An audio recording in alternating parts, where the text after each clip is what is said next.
नमस्कार दोस्तों, स्वागत है आप सभी भाइयों बहनों का आपके अपने ऑनलाइन यूट्यूब चैनल पवन सूत एकेडमी में।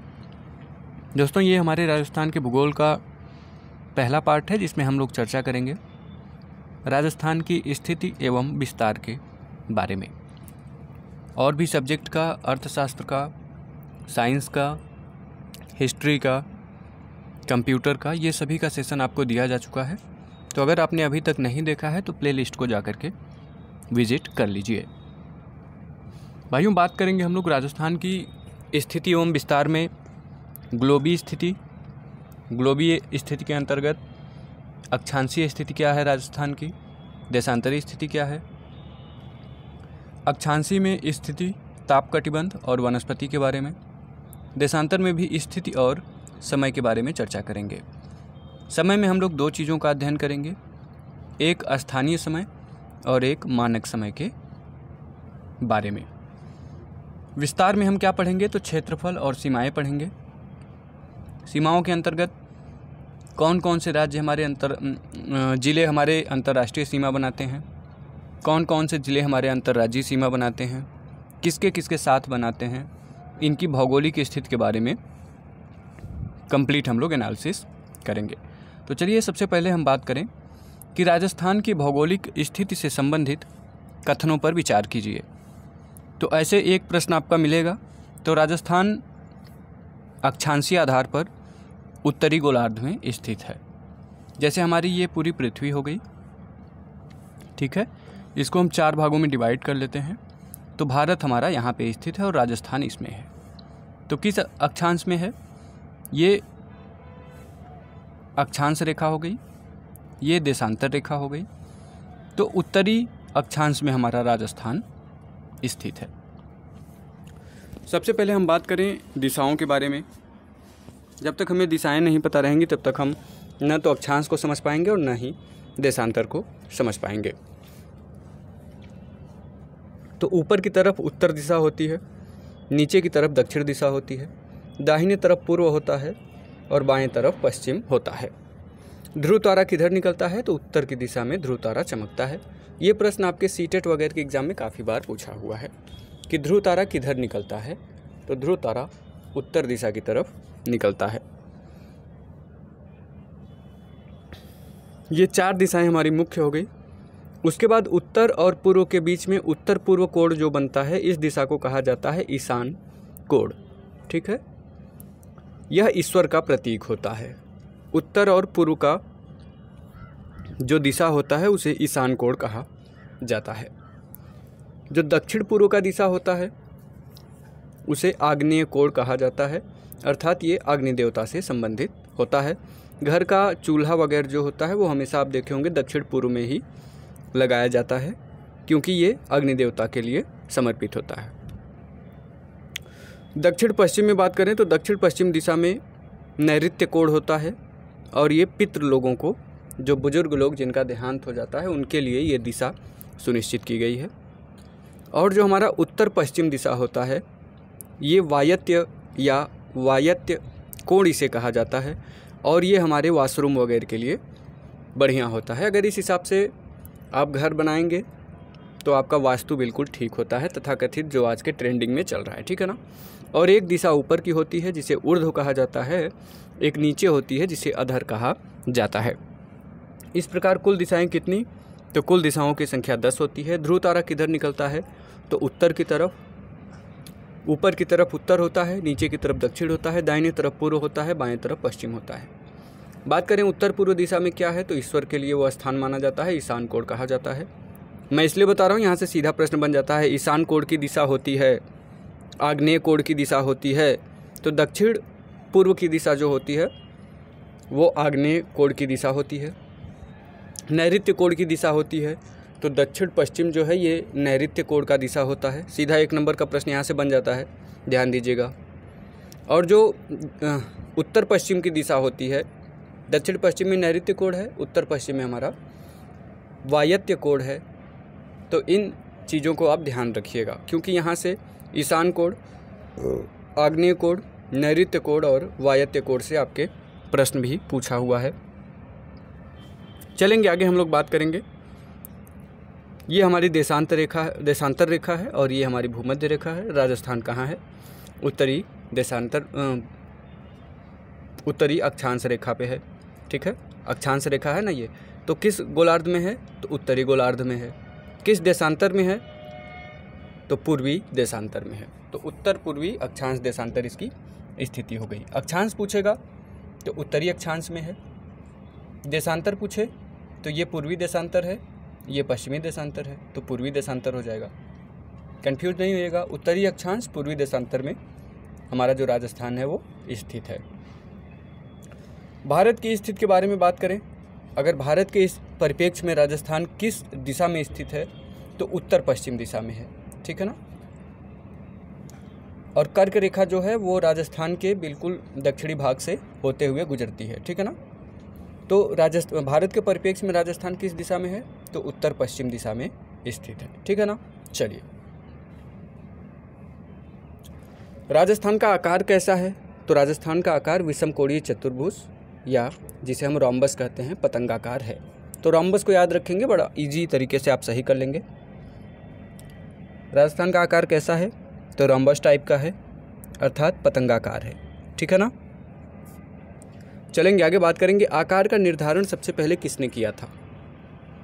ठीक है, आकार का निर्धारण किसने किया? तो T.H. हेनले महोदय के द्वारा आकार का निर्धारण किया गया था। भारत का सर्वप्रथम मानचित्र किसने बनाया?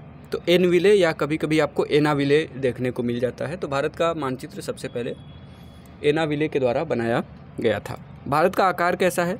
तो भारत का आकार जो है वो चतुष्कोणीय है। हमारे राजस्थान का आकार कैसा है? रोम्बस टाइप, विषम कोणीय चतुर्भुज या पतंगाकार है।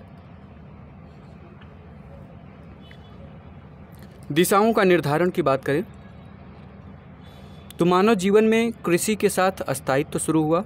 मानव ने दिशाओं के निर्धारण के लिए ध्रुव तारे को आधार बनाया था। यह सप्तर्षि तारामंडल के निकट है और इससे उत्तर दिशा का निर्धारण होता है। तो ध्रुव तारे से किसका निर्धारण होता है?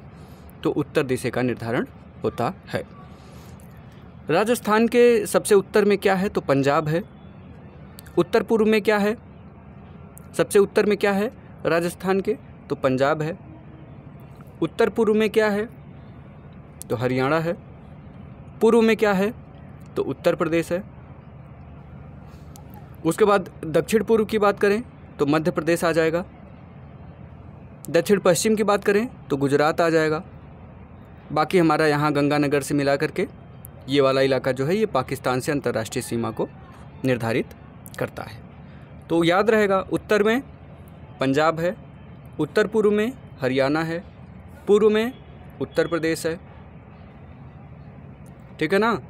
दक्षिण पूर्व में मध्य प्रदेश है, दक्षिण पश्चिम में गुजरात है और पाकिस्तान उसके बाद वाला इलाका ऑक्यूपाई किए हुआ है। राजस्थान की ग्लोबीय स्थिति के बारे में अगर चर्चा करें तो राजस्थान भूमध्य रेखा के किस दिशा में है? तो उत्तर दिशा में है। ग्रीनविच रेखा के किस दिशा में है? तो ग्रीनविच रेखा के पूर्व दिशा में स्थित है। हमने आपको बताया ही है, जिसे देशांतर रेखा भी कह लेते हैं। यह ग्लोब पर उत्तरी पूर्वी गोलार्ध में है। हमने बताया ना, ये हो गया, ये भूमध्य रेखा हो गई। इसके किधर राजस्थान स्थित है? तो यहाँ ये ग्रीनविच रेखा या देशांतर रेखा हो गई। इसके किधर है? पूर्व में है। तो यह ग्लोब पर किस गोलार्ध में स्थित है? तो उत्तर पूर्वी, ये उत्तर, ये पूर्वी, उत्तर पूर्वी गोलार्ध में हमारा राजस्थान स्थित है। भारत के उत्तर पश्चिम चतुर्थांश में स्थित है, अर्थात भारत के किस कोण में स्थित है? तो उत्तर पश्चिम चतुर्थांश में स्थित है राजस्थान। ठीक है ना। ये हमारा भारत हो गया। ठीक है, तो राजस्थान यही है ना, तो उत्तर पश्चिम हुआ ना, उत्तर पश्चिम चतुर्थांश में स्थित है। और हमने आपको बताया उत्तर पश्चिम में कौन सा दिशा होता है? वायव्य कोण होता है। तो वायव्य कोण भी आपसे पूछा जा सकता है, याद रखिएगा। 23.5 डिग्री उत्तर के किस दिशा में है? तो 23.5 डिग्री जो हमारी कर्क रेखा जा रही है नॉर्थ, उसके उत्तर दिशा में हमारा राजस्थान है, क्योंकि ये डूंगरपुर बांसवाड़ा से होते हुए हमारा ये टच करते हुए कर्क रेखा जो है वो निकल जाती है। तो उत्तर दिशा में है कर्क रेखा से भी। राजस्थान का आकार रोम्बस पतंगाकार है। यह आकार टी.एच. हेनले ने निर्धारित किया था, ऊपर हमने चर्चा किया। भारत का आकार कैसा है? तो चतुष्कोणीय है। भारत का सर्वप्रथम मानचित्र किसने बनाया? तो एनविले ने बनाया या एनाविले ने बनाया था। राजस्थान एशिया के दक्षिण पश्चिम में स्थित है। एशिया की बात करें कि एशिया के परिप्रेक्ष्य में हमारा राजस्थान कहाँ स्थित है? तो दक्षिण पश्चिम में स्थित है। ग्लोब की बात करें तो पृथ्वी का प्रतिरूप या मॉडल जो होता है वो ग्लोब कहलाता है। और सबसे पहले ग्लोब किसने बनाया था? तो मार्टिन बेहम ने बनाया था। सबसे पहले ग्लोब किसने बनाया? तो सबसे पहले ग्लोब का निर्माण जो है वो मार्टिन बेहम के द्वारा किया गया था। अब हम बात करेंगे राजस्थान की अक्षांशीय स्थिति और विस्तार के बारे में। ठीक है, तो राजस्थान के अक्षांशीय स्थिति के बारे में बात करें तो 23.5 डिग्री उत्तरी अक्षांश से 30 डिग्री 12 मिनट उत्तरी अक्षांश तक फैला हुआ है। कितने से? 23.5 डिग्री उत्तरी अक्षांश से 30 डिग्री 12 मिनट उत्तरी अक्षांश तक। ठीक है, अक्षांशीय विस्तार कितना है इसका? तो 7 डिग्री 9 मिनट है, क्योंकि 23.5 से जो दक्षिणी भाग है 23.5 से ये शुरू हो जाता है, 23 डिग्री 3 मिनट से 23 डिग्री 3 मिनट से शुरू होकर के जो राजस्थान का दक्षिणी भाग है वो जाता है 30 डिग्री 12 मिनट तक। तो इसका अंतर जो है यही अक्षांशीय विस्तार कहलाता है। कितने का अंतर है? तो 7 डिग्री 9 मिनट का इसका अक्षांशीय विस्तार है। आगे बात करें अगर हम, कर्क रेखा राज्य के दक्षिणी भाग से गुजरती है और यह डूंगरपुर की सीमा को स्पर्श करती है और बांसवाड़ा के मध्य से होकर के जाती है। तो जो कर्क रेखा हमारी है यह किस भाग से गुजरती है राजस्थान के? हमने आपको बताया ये हमारा राजस्थान है। तो यहाँ से कर्क रेखा जो गुजर रही है तो यह डूंगरपुर की सीमा को स्पर्श करती है और बांसवाड़ा को बिल्कुल मध्य 2 भाग में डिवाइड करती है कर्क रेखा। 1 डिग्री अक्षांश बराबर 60 मिनट अक्षांश होता है और 1/2 अक्षांश में कितना हो जाएगा? तो 30 मिनट अक्षांश हो जाएगा। कर्क रेखा जो है वो 23.5 डिग्री नॉर्थ से गुजरती है, या फिर इसे हम लिख सकते हैं 23 डिग्री 30 मिनट। ठीक है, हमने अभी पढ़ा यहाँ पे 1 अक्षांश में 60 मिनट होता है, 1 मिनट में 1/2 डिग्री अक्षांश में 30 मिनट अक्षांश होता है। तो 23 डिग्री 30 मिनट भी लिख सकते हैं, या 23.5 डिग्री नॉर्थ भी लिख सकते हैं, या 47/2 भी लिख सकते हैं। तो कर्क रेखा गुजरती है, तो ये बड़ा ध्यान से आप पढ़िएगा ना। आगे बात करें, ये हमारा ग्लोब है, आप देख पा रहे होंगे। सबसे ऊपर 90 डिग्री नॉर्थ है, सबसे नीचे ये ध्रुव होता है 90 डिग्री साउथ है, मध्य में 0 डिग्री है। 0 डिग्री से लेकर के 23.5 डिग्री नॉर्थ और 23.5 डिग्री साउथ का जो भाग होता है ये क्या कहलाता है? तो ये उष्णकटिबंध के अंतर्गत आता है। और 23.5 डिग्री नॉर्थ से 66.5 डिग्री नॉर्थ में अगर ऊपर जाएंगे तो शीतोष्ण आएगा, फिर शीत कटिबंध आ जाएगा। सेम वही कंडीशन नीचे भी होगी। 23.5 डिग्री साउथ से 66.5 डिग्री साउथ में आएंगे तो क्या हो जाएगा? शीतोष्ण कटिबंध कहलाएगा। उसके बाद फिर शीत कटिबंध हमारा हो जाएगा। तो 0 से 23.5 डिग्री उष्ण कटिबंध, ठीक है, 0 से 23.5 डिग्री उष्ण कटिबंध होगा, 23.5 से 66.5 डिग्री पे शीतोष्ण कटिबंध होगा, 66.5 से 90 डिग्री पे क्या होगा? शीत कटिबंध होगा। इसको याद रखिएगा। राजस्थान का अधिकांश भाग किस में आता है? तो शीतोष्ण कटिबंध में आता है और यह दक्षिण भाग उष्ण कटिबंध में आता है। संपूर्ण राजस्थान जो हमारा है यह उपोष्ण कटिबंध में आता है। 3 क्वेश्चन यहाँ से बनेगा। राजस्थान का अधिकांश भाग किस में आता है? शीतोष्ण कटिबंध में आता है। दक्षिणी भाग किस में आता है? तो उष्ण कटिबंध में आता है। संपूर्ण राजस्थान किस में आता है? तो भाई शीतोष्ण में इसका अधिकांश भाग है, दक्षिणी भाग उष्ण में है, तो शीत और उष्ण दोनों है, तो इसे हम कह लेंगे उपोष्ण कटिबंध में हमारा संपूर्ण राजस्थान जो है वो आता है, उपोष्ण कटिबंध। ठीक है ना। चलिए बात करें भारत की, तो कर्क रेखा के ऊपर वाला भाग अर्थात उत्तरी भाग शीतोष्ण कटिबंध होता है और कर्क रेखा के नीचे अर्थात दक्षिणी भाग उष्ण कटिबंध होता है। तो इस प्रकार जो राजस्थान हमारा है वो किस में आ जाता है, तो उपोष्ण में आ जाता है। संपूर्ण भारत जो है, ठीक है, ये उपोष्ण कटिबंध में हमारा डिवाइड है। तो इस प्रकार संपूर्ण राजस्थान भी हमारा किस में आ जाता है, उपोष्ण कटिबंध में आ जाता है। सूर्य की किरणों का तिरछापन की बात करें तो भूमध्य रेखा से ध्रुवों की ओर सूर्य की किरणों का तिरछापन बढ़ता है, अर्थात बढ़ते हुए अक्षांशों के साथ सूर्य की किरणों का तिरछापन भी बढ़ता है। अब बात करें डूंगरपुर में, बांसवाड़ा में सूर्य की किरणों का तिरछापन होगा, कैसा होगा, कम होगा। वहीं अगर आपका जयपुर की बात कर ले, बीकानेर की बात कर ले, हनुमानगढ़ की बात कर ले, गंगानगर की बात कर ले, तो यहाँ पे सूर्य की किरणों का तिरछापन अधिक होगा, क्योंकि भूमध्य रेखा से ध्रुवों की ओर सूर्य की किरणों का तिरछापन बढ़ता है, अर्थात बढ़ते हुए अक्षांश के साथ सूर्य की किरणों का तिरछापन भी बढ़ता चला जाता है। जब सूर्य की स्थिति भूमध्य रेखा पर होती है तब बांसवाड़ा पर सूर्य की किरणों का न्यूनतम तिरछापन होता है और गंगानगर में सूर्य की किरणों का अधिकतम तिरछापन होता है।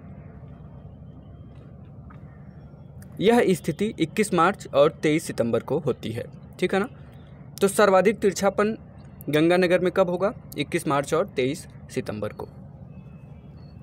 21 जून को जब सूर्य कर्क रेखा पर होता है, इस दिन बांसवाड़ा पर सूर्य की किरणें सीधी होती हैं और गंगानगर में सूर्य की किरणों का सर्वाधिक तिरछापन होता है। कब, 21 जून को बांसवाड़ा पर सूर्य की किरणें बिल्कुल सीधी पड़ती हैं और गंगानगर में सूर्य की किरणों का तिरछापन सर्वाधिक होता है। 21 जून उत्तरी गोलार्ध का सबसे बड़ा दिन होता है। उत्तरी गोलार्ध का सबसे बड़ा दिन कौन सा है, तो 21 जून है। इसीलिए अंतर्राष्ट्रीय योग दिवस मनाया जाता है, इसी दिन मनाया जाता है, इसीलिए नहीं, इसी दिन मनाया जाता है अंतर्राष्ट्रीय योग दिवस। अर्थात जब बांसवाड़ा पर सूर्य की किरण बिल्कुल सीधी पड़ेगी और गंगानगर में सर्वाधिक तिरछा पड़ेगा सूर्य का, ठीक है ना। तो बांस लेके गंगा में उतर के योगा करिए। तो बांसवाड़ा पे बिल्कुल सीधी सूर्य की किरण, गंगानगर में सर्वाधिक तिरछा, और इसी दिन मनाया जाता है अंतर्राष्ट्रीय योग दिवस 21 जून। बात करें जिन अक्षांशों में राजस्थान है, उन्हीं अक्षांशों में अल्जीरिया, लीबिया और मिस्र भी स्थित हैं। राजस्थान के सर्वाधिक जिलों से कौन सी अक्षांश रेखा गुजरती है, तो 25 डिग्री उत्तरी अक्षांश रेखा जो है ये राजस्थान के सर्वाधिक जिलों से गुजरती है, ठीक है ना। 21 जून को जब सूर्य हमारा कर्क रेखा पे रहता है यहाँ पे, तो बांसवाड़ा न्यूनतम तिरछापन होता है सूर्य की किरणों का और श्री गंगानगर में अधिकतम सूर्य की किरणों का तिरछापन होता है।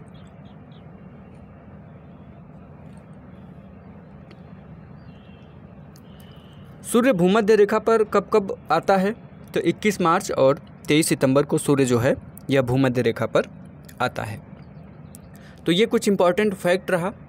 इसके बाद का जो पार्ट है उसको हम लोग नेक्स्ट सेशन में कवर करेंगे, और फटाफट से आप लोग अभी तक नहीं देखे हैं तो देखते जाइए। और मुझे उम्मीद है कि ये वाला पार्ट आपका बिल्कुल क्लियर हुआ होगा। 1 से 2 प्रश्न यहाँ से आपको देखने को मिलेंगे आपके एग्जाम में। तो कैसा रहा सेशन, कमेंट ज़रूर करिएगा। मिलते हैं नेक्स्ट सेशन में, तब तक के लिए हंसते रहिए, मुस्कुराते रहिए, पढ़ते रहिए। पवन सूत एकेडमी, राष्ट्र हित में शिक्षा। जय हिंद, वंदे मातरम।